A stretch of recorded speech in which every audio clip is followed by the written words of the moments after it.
The spring and summer travel seasons are just around the corner. All week, we're bringing you tips and tricks to fit your travel plans into your budget. Today, we've got budgeting tips for Gen Z and Millennials. Hello, it's me. Hi, I'm the problem. It's me. And Hayley Berg from the Hopper, the lead economist over there, joins us now. Hayley, there's a lot of uncertainty around the health of the economy right now, and should younger travelers be prioritizing saving over trips? We were just having the discussion between me and the control room during the break about this very thing. Really, travelers can do both, save and keep a little bit left over for spending on travel. It all comes down to flexibility and maybe some changing of expectations. We've seen a lot of high cost vacations booked, especially to destinations like Tokyo and Sicily, especially by younger generations of travelers in the last few years. Now, during an economic contraction, we'll probably see travelers stay a little bit closer to home, but there is still a lot you can do within a travel budget close to home: staycations, more domestic and regional flights, and planning ahead to reduce the cost of travel. But flexibility is really key. Even if a budget is shrinking, being flexible on where you go and when can really impact your budget. My favorite example: everyone loves a summer vacation. If you shift your summer vacation dates from July and August to September, you can save about 30% on your hotels and your flights. Huge savings for someone who's on a budget. Wow. So how can we optimize our travel planning to stay in budget?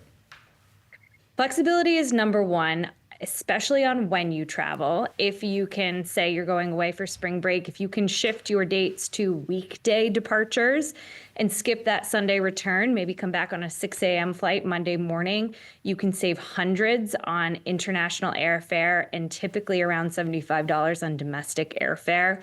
But I also love to say, follow the deal, not the destination. Oftentimes we have an idea of where we want to go on vacation. Maybe it's a beach getaway, maybe it's a European vacation. If you're not tied to a specific city, look at all of the options available to you. My favorite example in Europe is Portugal. There are a lot of low-cost carriers who fly from the east coast of the US direct to Portugal. The airfares are low. Portugal is a low-cost country to travel within, and gives you access to the rest of Europe if you do want to go to one of those more expensive traditional tourist cities. And so what is the best way to pay for a trip? Is it cash or is it credit?